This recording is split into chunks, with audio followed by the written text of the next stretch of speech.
Corona काल में बड़े पैमाने पर लोग बेरोजगार हुए हैं। ऐसे लोगों के लिए केंद्र सरकार ने एक अहम योजना की शुरुआत की है।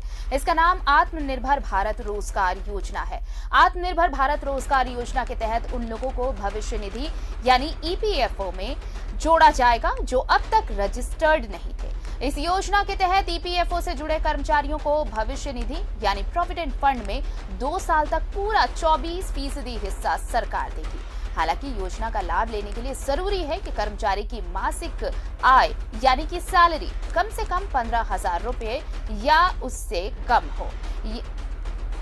बताएं आपको कि ये जो सैलरी है वो 15,000 हो या उससे कम हो। ये योजना 30 जून 2021 तक लागू रहेगी। इस योजना में कुछ शर्तें कंपनी के लिए भी हैं। सरकार कुल 24% पीएफ कंट्रीब्यूशन वहां करेगी जिस कंपनी में 1,000 कर्मचारी हैं। 1,000 से ज्यादा कर्मचारी वाली कंपनी में सरकार सिर्फ 12% कर्मचारी का हिस्सा कंट्रीब्यूट करेगी।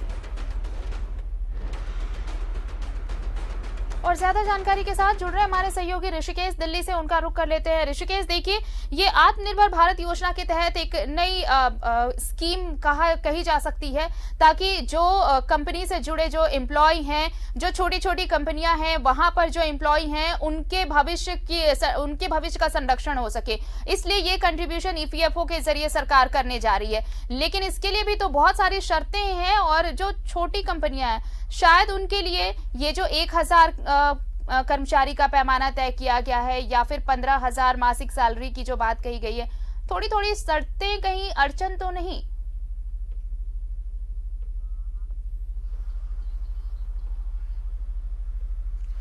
आरती, देखिए, निर्मला सीतारमण ने जो कोरोना के वक्त में जो मोदी सरकार ने 20 लाख करोड़ रुपया का पैकेज का ऐलान किया पूरे देश की इकोनॉमी के अर्थव्यवस्था को ठीक करने के लिए, उसकी ये तीसरी किस्त है। 2 किस्तों का पहले ऐलान हो गया था और तीसरी किस्त में चूंकि रोजगार देश के सामने सबसे बड़ी समस्या है, जितने भी माइग्रेंट है या कोरोना के वक्त में जितनी भी कंपनियां बंद हुई है, उसके बाद रोजगार को लेकर के सरकार के सामने काफ़ी बड़ी मुश्किल चुनौतियों का सामना। इसलिए देखिए कि रोजगार एक बड़ा मुद्दा बना।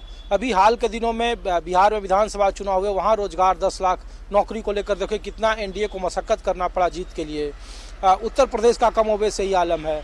जब कल निर्मला सीतारमण ने इस बात का ऐलान किया तो उसमें साफ शब्दों में समझिए आरती कि नए कंपनी जो लोग होंगे, जो स्टार्टअप इंडिया के लोग होंगे, उनके सामने चूंकि आत्मनिर्भर रोजगार योजना की शुरुआत इसको सरकार ने नाम दिया है।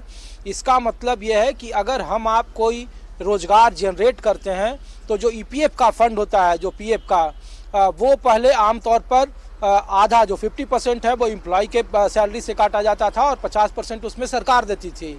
अब उसमें सरकार ने कहा कि 10x10 यानी कि 12x2 24% का जो राशि है वो सरकार पे करेगी अगर आप जॉब क्रिएटर हैं तो। दूसरा उसमें शर्त यह है कि 15,000 तक की ही सैलरी वालों को ये व्यवस्था मिलेगी, सरकार उनका पीएफ फंड जमा करेगी। इसका मतलब यह है कि कंपनी को भी वो राहत मिलेगी और एम्प्लॉय को भी वो पैसा मिलेगा। तो ये एक चीज़ है, एक कोशिश जरूर है। अब कितना कामयाब होगा, क्योंकि सरकार के सामने सबसे बड़ी चुनौती है कि रोजगार जनरेट कैसे किया जाए। लिक्विडिटी जो मनी जिसको बोलते हैं हम लोग, करेंसी, वो बहुत ज़्यादा अच्छा नहीं दिख रहा है।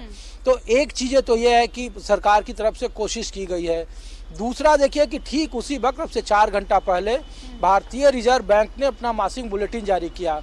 आमतौर पर ये करता है और उसमें जो डाटा दिया गया है, अक्टूबर महीने के अंत तक जो जीडीपी है वो 8.57 की गिरावट दर्ज की गई है। इसका मतलब साफ है कि अगर 2 तिमाही अगर आपका जो बुलेटिन जारी होता है और अगर उसमें आपकी जीडीपी अगर कमजोर होता दिख रहा, दिन ब दिन गिरता जाता है, तो इसका मतलब आम शब्दों में आप समझिए कि मंदी का दौर शुरू हो जाता है। आमतौर पर देखिए पूरे विश्व की अर्थव्यवस्था में अब हिंदुस्तान के सामने, देश के सामने सबसे बड़ी चुनौती है कि अक्टूबर की जो रिपोर्ट, आर्थिक रिपोर्ट पेश की गई है, उसमें 8.57% की मंदी दिखाई गई है, गिरावट दर्ज की गई है। और 2 तिमाही में लगातार ये चीज़ें हैं, पहले 20% के आसपास था, अब 8.57 के आसपास है। इसका मतलब स्पष्ट है कि हिंदुस्तान में इसकी अर्थव्यवस्था में मंदी आ चुकी है तकनीकी तौर पर। इसीलिए उसे नाउकास्ट शब्द इस्तेमाल किया गया, जो शास्त्रीय इस्तेमाल करते हैं। तो एक तरफ सरकार कह रही है कि हम रोजगार आत्मनिर्भर रोजगार योजना क्रिएट कर रहे हैं और 15% जो हिस्सा है वो हम दे रहे हैं, ईपीएफ का एम्प्लॉय का पैसा सरकार देगी। दूसरी तरफ सरकार की एजेंसी भारतीय रिजर्व बैंक जो इस देश की नियामक तत्व है आर्थिक नीतियों पर, वो करे कि हमारी दूसरी जीडीपी भी 9% के आसपास गिरावट दर्ज की गई है और हम आर्थिक मंदी के दौर में घुस चुके हैं। दूसरा जो कहा जा रहा है, जो सबसे ज़्यादा खुशी की बात है कि अगर हम घर खरीदते हैं और रेसिडेंशियल कॉम्प्लेक्स में आपका जो सर्किल रेट है और जो आपकी रजिस्ट्री रेट है उसके अंतर के बीच में सरकार रिलीफ देने की बात कह रही है। इसलिए निर्मला सीतारमण कह रही कि दीपावली का ऑफर है सरकार की तरफ से और वो तकरीबन 30 लाख करोड़ रुपया इन्वेस्ट कर चुकी हैं अब तक कैश को लेकर के अलग अलग सेक्टरों में। तो सवाल है कि आत्मनिर्भर रोजगार योजना की शुरुआत भले ही की गई है, प्रधानमंत्री ने सरकार की पीठ थपथपाई है, लेकिन रोजगार को लेकर ये हम आप सब जानते हैं कि कितनी खराब स्थिति है। राज्य सरकारें कितना ज़्यादा आरोप लगा रही है केंद्र पर। देखिए झारखंड सरकार हो, बिहार की सरकार हो, उत्तर प्रदेश हो, उत्तर प्रदेश में भी देखिए योगी आदित्यनाथ ने ऐलान किया कि 50 लाख नौकरी देंगे हम। सवाल वही है कि कहीं ये आंकड़ों की बाजीगरी तो नहीं है, क्योंकि रिजर्व बैंक की रिपोर्ट है वो बिल्कुल अलग कह रही है। आप आत्मनिर्भर रोजगार योजना की शुरुआत कर रहे हैं, उसमें भी सवाल है कि जॉब क्रिएटर कौन होगा जब लोगों को सैलरी नहीं है, कंपनियां बंद हो गई है, लोग अपने अपने घरों में हैं, मार्केट में लिक्विडिटी मनी नहीं है जिसको करेंसी मनी के आवाजाही कहते हैं। तो फिर सवाल है कि जॉब क्रिएशन कहाँ होगा। हाँ, ये बात जरूर है कि इस दौर में भी मार्केट थोड़ा संभला है, तो इसलिए इसकी पेचीदगी है और इसलिए देखिए विपक्ष की तरफ से हमला भी हुआ। जब प्रधानमंत्री ने ट्वीट किया और कहा कि सरकार के इस काम के लिए काबिले तारीफ है निर्मला सीतारमण का, तो दूसरी तरफ राहुल गांधी कह रहे हैं कि रोजगार को लेकर आंकड़े क्यों नहीं देती है सरकार।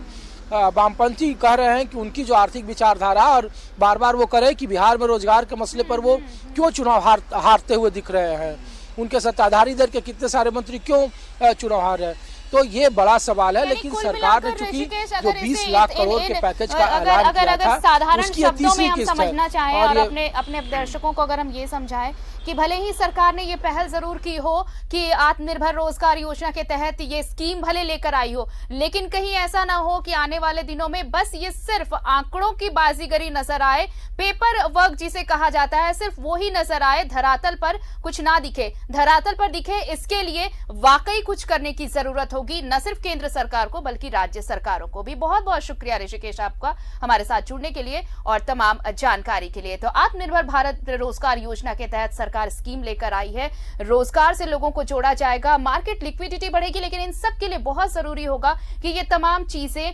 नजर आए, हकीकत में धरातल पर उतारी जाए।